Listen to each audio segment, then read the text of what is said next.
제가 미리 얘기를 해줬으면 했는데 그래, 조금만 기다리시면.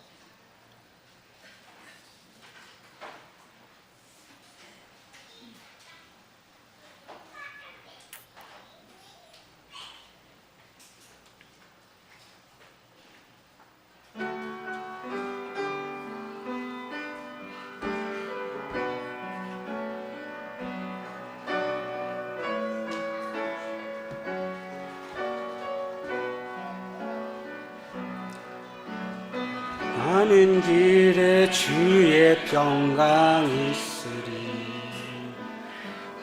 강해와 함께 가시니 걸음걸음 인도하시니 주의 강손 널리 가는 길에 주의 축복 있으리. 왕의 주 함께 가시니 없는 모든 땅 주님 다스리니 주 예비해 되리. 주님 나라 위하여 길 떠나는 나의 형제여, 주께서 가라시니 너는 가라. 주의 이름으로 주는 광야 위에 전 피어나고 세상은 너의 안에서 주님의 영광 보리라 하고 응대하라. 세상이 이긴 주 하나님께 와 동행하시며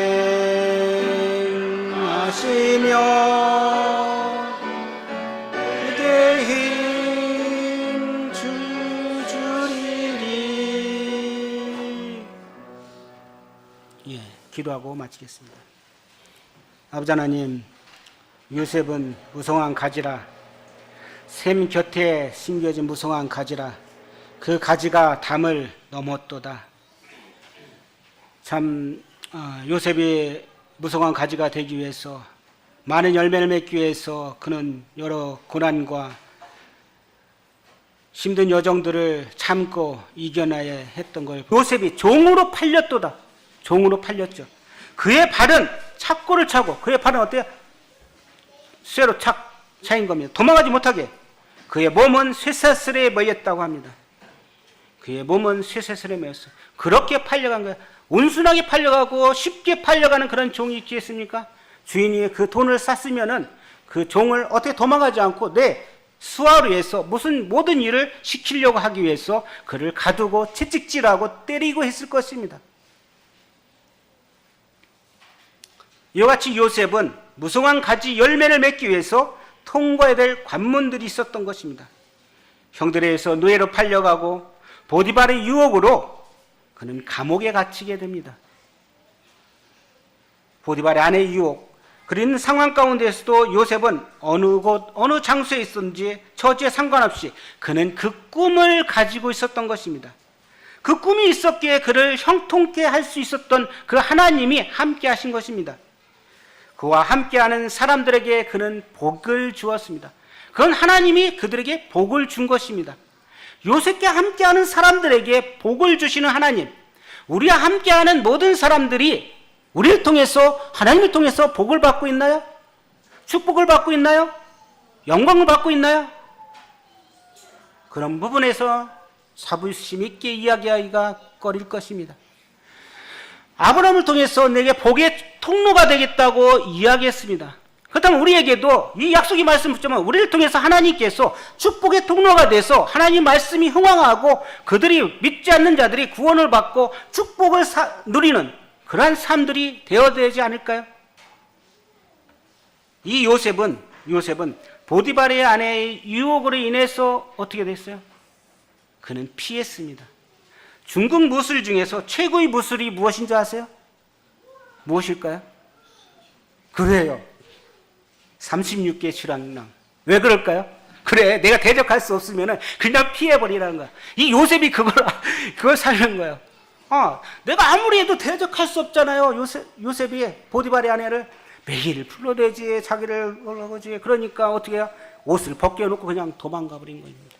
우리에게 유혹이 올 때 우리는 어떻게 돼요?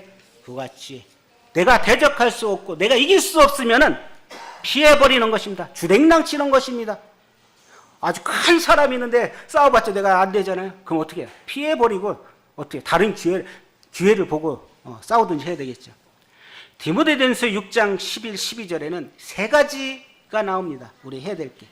자, 첫 번째 피하라고 나옵니다. 피하라. 피해. F, 플리. 거짓된 것과 돈에 대한 사랑을 피하라고 합니다. 우리의 어떤 때때로는 내 욕망, 내 욕구를 채우기 위해서 이 돈에 대해서 내려놓지 못하는 사람들이 있습니다. 내가 이 돈만 있으면 무엇을 다 할 수 있겠지 하는 생각. 그 돈을 내려놓지 못해서 하나님 말씀 보는 것도 못하고 자기의 지치고 고난한 그 피곤함도 이기고 돈을 벌려 합니다. 그 다음 몸이 망가지죠. 이걸 피해라고 합니다. 우선순위가 무엇일까요? 하나님 말씀에 너희는 먼저 그 나라와 그 의를 구하라.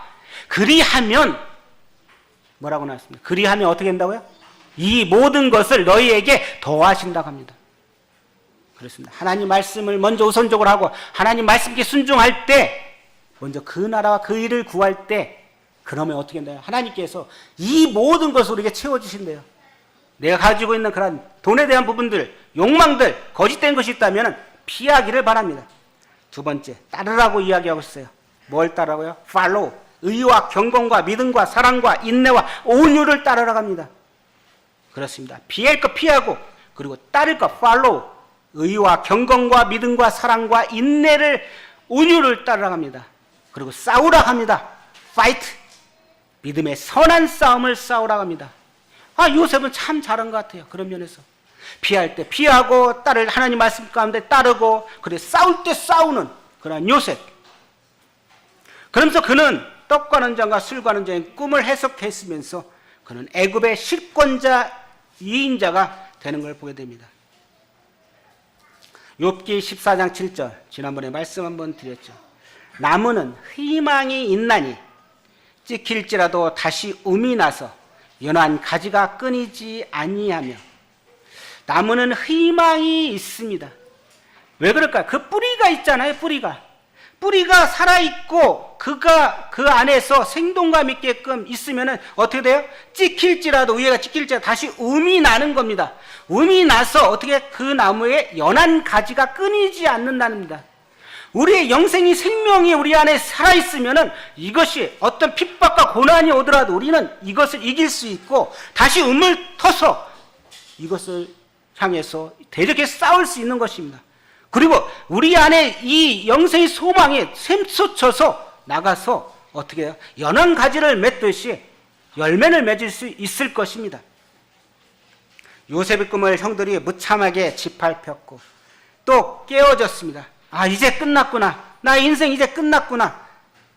형들은 노예로 팔려간 이 요셉을 바라면서 그의 꿈이 어떻게 이루어지는지 그는 우리가 보겠다고 그들은 이야기했습니다. 나무가 찢길지라도 um이 나고 연한 가지가 끊이지 아니하는 이 요셉의 역경 고난을 이겨내는 무성한 가지가 되었습니다. 이와 같이 요셉은 이 어려운 역경 속에서 무성한 가지로 열매를 많이 맺는 그러한 가지가 되었습니다. 요셉의 역경 고난, 그것은 그 안에 이 원동력엔 하나님의 말씀이 있었고 꿈이 있었던 것입니다. 감옥은 어떻게 보면 우리에게 정말 이것을 헤어날 수 없는 최아래로 내려가는 그런 밑바닥을 생각할 수 있을 것입니다.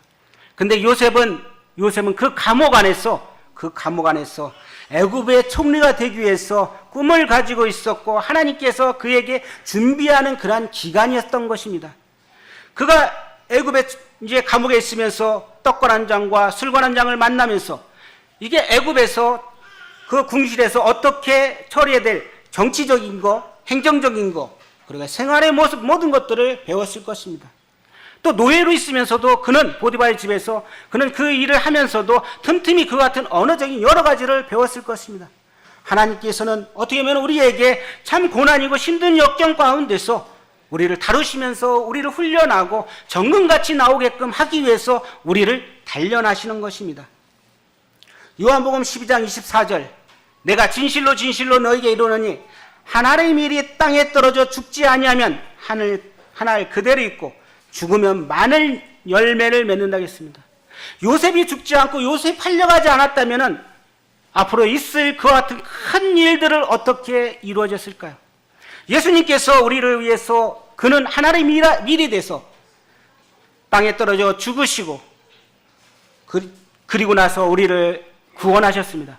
만약 예수님께서 죽지 않았다면 우리에서 하나의 밀알이 되지 않았다면 우리는 구원을 받을 수 있는 그런 소망이 없을 것입니다. 예수님께서 우리를 위해서 하나의 밀알이 돼서 그리고 땅에 떨어져 썩어서 이제 많은 열매를 맺는 그런 역할을 하셨습니다. 우리 또한 무성한 가지가 되기 위해서는 내 자존심, 내 가지고 있는 여러 가지 것들을 땅에 내려놓아야 할 것입니다. 내가 살아있고 어떻게 다른 영혼이 구원받을 수 있을까요? 그런즉 이제는 내가 산 것이 아니 내 안에 그리스도께서 고린도후서 5장 7절 한번 볼까요? 고린도후서 5장 7절.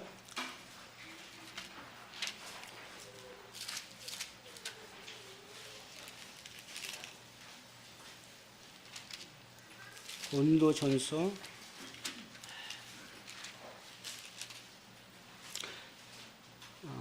고린도후서인가? 갑자기 생각이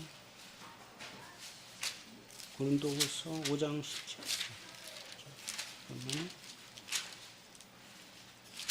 고린도후서 5장 17절. 고린도후서 5장 17절. 그런즉 누구든지 그리스도 안에 있으면 새로운 피조물이라. 이전 것은 지나갔으니 보라 새 것이 되었더라. 그렇습니다. 우리가 그리스도 안에서 새로운 피조물로 되었습니다. 이전 것은 지나갔습니다. 보라 새 것이 되었습니다. 내 안에 있는 것들이 이제 썩어져서 이제 내 자존심이 세워지는 게 아니라 주님으로 인해서 우리가 새로운 영혼들에게 이렇게 나가기를 원합니다. 하나님의 밀알이 되신 예수님, 우리도 또한 그와 같은 하나님의 밀알이 돼서 한 영혼을 위해서 헌신하는 또 한 영혼을 위해서 우리가 투자하는 그러한 삶이 필요할 것을 생각합니다. 두 번째, 샘 곁에 무성한 가지 요셉입니다. 샘은 히브리어로 아인이라고 합니다. 아인은 민수기 34장 11절에 이렇게 나오고 있고요. 지하수가 분출하여 생긴 물의 근원이라고 합니다. 그런 샘은 1년 중 항상 물이 솟아나는 곳이라 살아가는 데 있어서 기본적으로 아무런 문제가 되지 않습니다. 막 솟아나는 거죠. 샘물같이. 그걸 오아시스, 사막에서 오아시스라고 합니다. 근데 이 요셉은 어디에 숨겨있어요? 무성한 가지. 창세기 49장 22절. 요셉은 무성한 가지, 곧 샘 곁에 무성한 가지라고 이해했습니다. 어디에 숨겨져 있어요? 샘 곁에 숨겨진 가지예요. 자, 물이 없는 곳에 나무가 심어져 있으면 나무가 잘 자랄 수 있을까요? 못 자랍니다. 요셉은 무성한 가지인데 샘 곁에 심겨진 나무입니다. 샘은 생명의 근원 되신 하나님입니다. 그 곁에 바로 샘 위쪽에 요셉은 심겨졌습니다. 요셉은 절대적으로 하나님만 의지하고 하나님을 떠나지 않은 신앙을 가지고 있었습니다. 생명의 근원 되신 하나님께 그는 뿌리를 박았습니다. 시편 1편 보시겠습니다. 시편 1편 3절. 그는 시냇가에 심은 나무가 철을 따라 열매를 맺으며 그 잎사귀가 마르지 않음 같으니 그가 하는 모든 일이 다 형통하리라. 그는 시냇가에 심은 나무입니다. 시냇가에 심은 나무. 그러니까 철을 따라 열매를 맺으며 그 잎사귀가 마르지 아니함 같답니다. 우리는 어디에 심겨져 있습니까? 광야에 심겨져 있습니까? 하나님의 근원된 생명의 근원된 그분 앞에 심겨져 있지 않습니까? 그럼 우리는 철을 따라서 열매를 나무가 맺듯 우리 통해서 그런 열매들이 나오고 있습니까? 시편 23편 4절. 시편 23편 4절. 내가 사망의 음침한 골짜기를 다닐지라도 해를 두려워하지 않는 것은 주께서 나와 함께 하심이라. 주께서 나와 함께 하심으로 해를 두려워하지 않습니다. 예레미야 17장 보시겠어요. 예레미야 17장.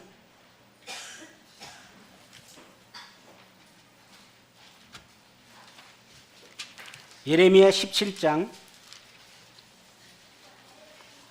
5절부터 몇 구절 읽겠습니다.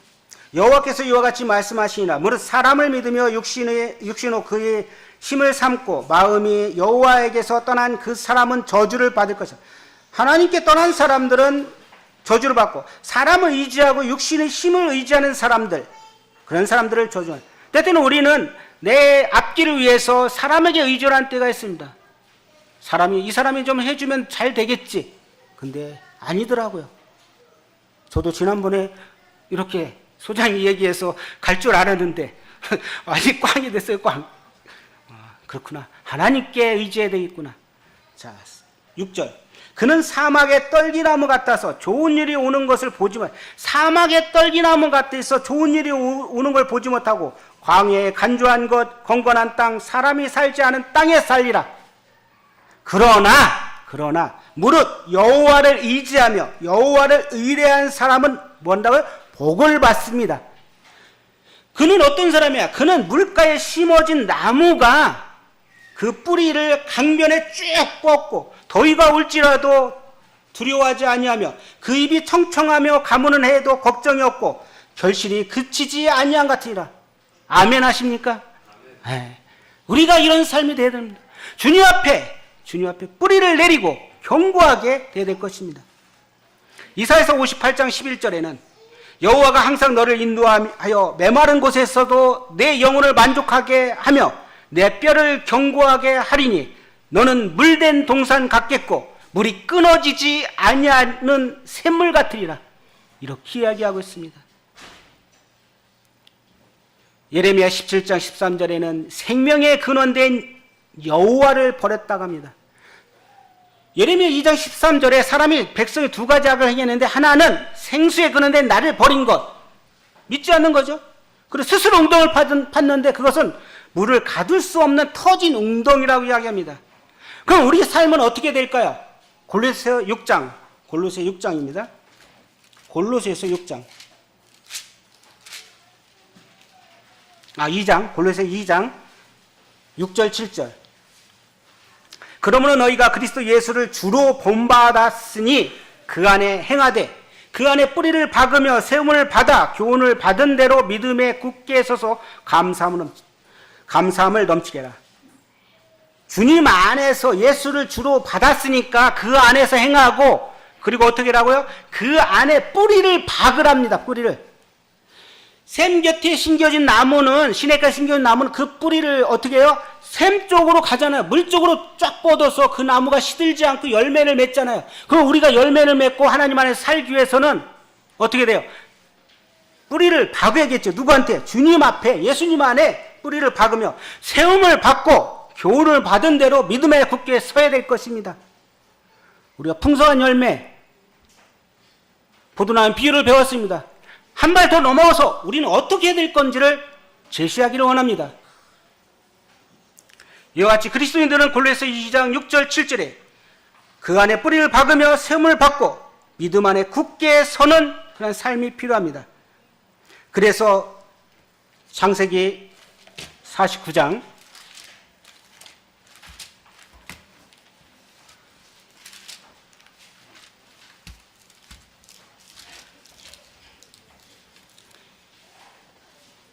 23절 활 쏘는 자가 그를 학대하며 적개심을 가지고 그를 쏘았으나 그를 죽이기 위해서 활 쏘는 자가 학대하고 적개심을 가지고 그를 쏘았어요.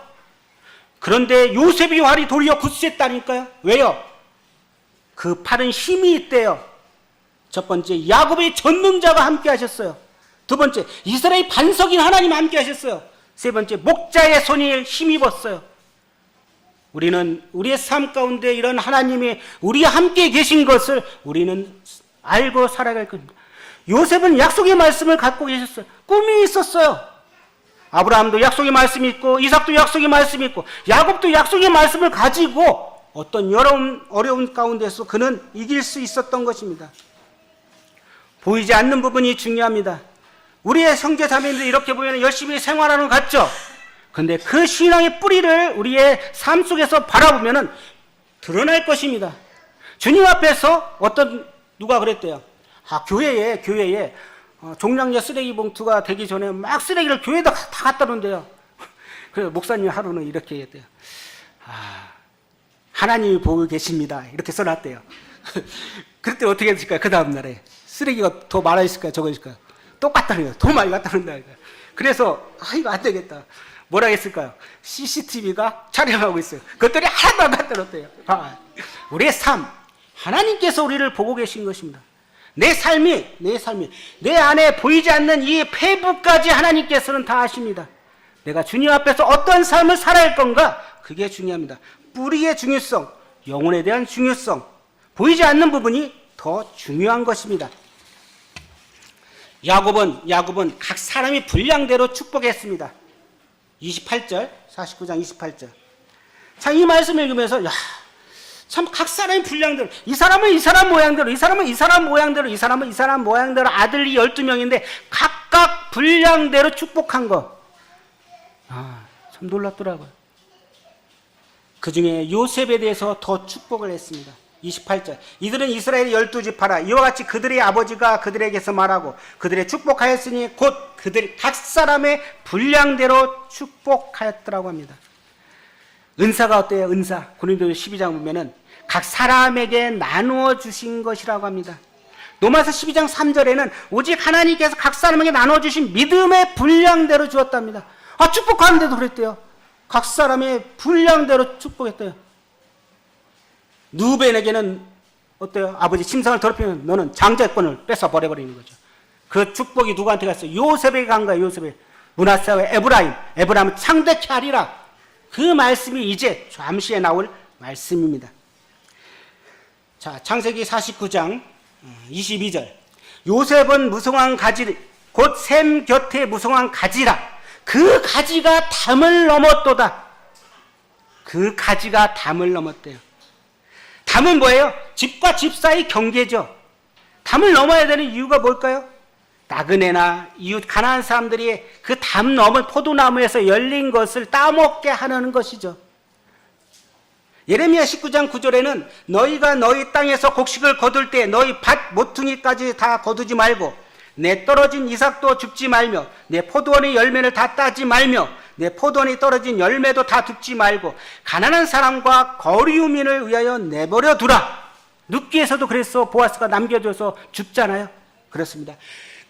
그 가지가 담을 넘었다는 것은 나를 통해서 어떻게 축복이 넘쳐 흐르는 것이요. 거저주는 거예요. 근데 저희 집에, 시간이 별로 없는데, 저희 집에 옆집에서 감나무가 넘어오고요. 그 다음에 밤나무가 넘어와요. 근데 아침에 되면 밤이 떨어졌는데, 가을이 되면은 하나도 없어요. 뭐만 있어요? 밤 껍질만 있는 거예요. 다 죽어가 버렸어요. 우리 집에 넘어온 거면 우리 걸 텐데, 어렸을 때 마음에 상당히 상했어요. 근데 하나님 말씀 보시면 그들이 그냥 먹게끔 놔두라는 거죠. 요셉은 그 가지가 담을 넘은 것처럼 요셉 자신이 축복을 받았어요. 무슨 축복이요? 국무총리의 축복, 형통한 삶을 받았어요. 그래서 창세기 49장 25절에 보면은 내 아버지의 아버지께로 말미암았나니 그가 너를 도우실 것이요 전능자로 말미암았나니 그가 내게 복 주실 것이라. 위로 하늘의 복, 아래로 깊은 데 샘의 복, 젖먹이는 복, 태의 복이로다. 요셉이 이렇게 복을 받은 거예요. 요셉은 자신이 축복을 받고 그 축복이 어떻게 돼요? 이제 그는 꿈 가운데서도 가나안 땅에 돌아오지 않은 그런 꿈들이 있었어요. 비전이 있었어요. 죽었지만은 그는 이 땅 애굽이 자기의 무덤이 아니라 가나안 땅이 자기의 무덤이라는 것을 이야기했어요. 창세기 50장 25절에 당신들은 여기서 내 해구를 메고 올라가겠다 하라 이야기합니다. 그게 이루어져요. 출애굽기 13장 19절. 모세가 요셉의 유고를 가져갔으니 죽으면서까지 이런 비전을 갖고 있었어요. 가나안 땅까지 가겠다는 이 비전의 약속을 갖고 있었어요. 두 번째, 가족에게 축복의 가지가 넘어갔습니다. 가족에게 넘어갔죠. 고센지역, 그러니까 가문 가운데 있던 그들을 이제 고센지역까지 70명이 와서 그들 250만 정도 되는 큰 축복을 얻잖아요. 그리고 자손에게 가지가 넘어가죠. 에브라임과 므낫세. 그리고 요셉은 2배의 그런 기업을 얻잖아요. 에브라임 족속 중에서 여호수아가 태어나잖아요. 그 왕 중에 이스라엘 왕 여로보암 왕이 있잖아요. 그와 같이 축복을 받는 거예요. 그리고 다른 사람에게 가지가 넘어가는 주변 사람에게 축복을 줍니다. 보디발 집에 있는 모든 소유, 사람, 짐승까지 축복을 받죠. 그리고 감옥에 있는 전옥들이 축복을 받아요. 그리고 요셉은 그 가지는 국경을 넘었어요. 애굽뿐 아니라 애굽을 찾아오는 여러 사람들이 굶주림 가운데, 가난 가운데, 기근 가운데 그들이 먹을 것이 없어서 그들이 찾아왔을 때 그들에게 돈을 더 팔면서까지 그들의 생명을 구할 수 있는 국경을 넘은 것입니다. 우리 교회, 아니 나의 삶 어떻습니까? 이 요셉이 무서운 가지가 담을 넘어서 복을 주었듯이 내가 주님을 통해서 복받고 가족과 이웃, 직장 동료가 나를 통해서 복을 받고 있나요? 그 가지가 넘어갔나요? 아니면 우리 교회가 이곳에 있지만 우리만 주일날 모여서 우리만 이야기하고 예배드리고 가서 끝나버리나요? 아니면 이 교회가 있다는 그 자체가 이쪽 지역의 어려운 사람들을 도와주고 또 그들을 위해서 어느 정도 먹을 것도 이렇게 해주고 하면서 이웃을 사랑하는 그런 것이 있나요? 하나님께서는 말씀하셨습니다. 2가지 계명을, 첫 번째 하나님을 사랑하라 했습니다. 두 번째 내 이웃을 내 몸과 같이 사랑하라 했습니다. 그렇다면 우리가 이 교회가 가지고 있는 비전 무엇이 있을까요? 그 같은 일들이 안 했다면 그 같은 일들에 우리는 마음을 가져서 가지를 좀 더 넓게 펼쳐야 될 것입니다. 그래서 그 사람들이 오고 그 이야기를 듣고 넘쳐서 그래 이 교회는 정말 하나님이 살아있는 교회구나 하는 것들이 흘러 넘쳐서 그런 복된 교회가 되기를 원합니다. 예수님께서는 세계 비전에 대한 부분을 이야기하셨습니다. 첫 번째, 온 천하의 만민에게 복음을 전파하겠습니다. 마가복음 16장 12절 또 가라사대 너희는 온 천하에 다니며 만민에게 복음을 전하라고 했습니다. 우리의 목표 하나님께서 세우신 것입니다. 실천해야 될 것이 있습니다. 우리는 가장 작은 것부터 실천해야 될 것입니다. 크게 갖지 말고 작은 것, 조그마한 것, 내 주변부터 실천하는 게 필요합니다. 사도행전 1장 8절 오직 성령이 너에게 임하시면 너희가 권능을 받고 예루살렘과 먼저 예루살렘 조그마한 곳부터 그리고 어디에 온 유대와 사마리아와 땅끝까지 이르러 내 증인이 되라고 했습니다. 큰 것을 먼저 하려고 하지 말고 조그마한 것부터 실천해서 세계 비전을 갖고 있었던 하나님, 주 예수님의 세계 선교의 사명을 가졌던 것처럼 우리도 영혼에 대해서 좀 더 큰 비전을 가지고 살아가기를 원합니다. 성취된 게 무엇일까요? 마태복음 28장 19절 20절 그러므로 너희는 가서 모든 족속으로 제자를 삼아 아버지와 아들과 성령 이름으로 세례를 주고 내가 너희에게 분부한 모든 것을 가르쳐 지키게 하라. 내가 세상 끝날까지 너희와 항상 함께 하리라고 이야기했습니다. 우리 안에 요셉은 무서운 가지입니다. 샘 곁에 심겨진 가지입니다. 근데 그 가지가 담을 넘었습니다. 담을 넘었어요. 우리 삶도 그렇게 되기를 원합니다. 우리 교회도 그렇게 되기를 원합니다. 가지가 담을 넘어서 이웃에게 영향을 미치고 축복의 통로가 아브라함에게 줬던 축복의 통로처럼 그 같은 축복의 통로가 되기를 원합니다. 세계 인구가 약 37만 3천 명이 24시간마다 출생한답니다. 그런데 대부분 그리스도인도 없이 일생을 살아가다가 약 15만 9천 명이 24시간마다 죽습니다. 우리는 이 영혼에 대한 책임을 가져야 될 것입니다. 나뿐 아니라 나와 함께하는 내 가족, 내 친지, 내 직장 동료들에게 주의 복음이 흘러서 넘쳐서 축복의 통로가 되고 또 담을 넘는 그러한 요셉의 가지가 되기를 원합니다. 찬송가 하나 부르겠습니다. 찬송가 하나. 저는 이 말씀을 준비하면서 이 말씀을 제가 찬송을 부르기를 원합니다. 파송의 노래입니다. 우리는 어떻게 보면 파송된 사람들입니다.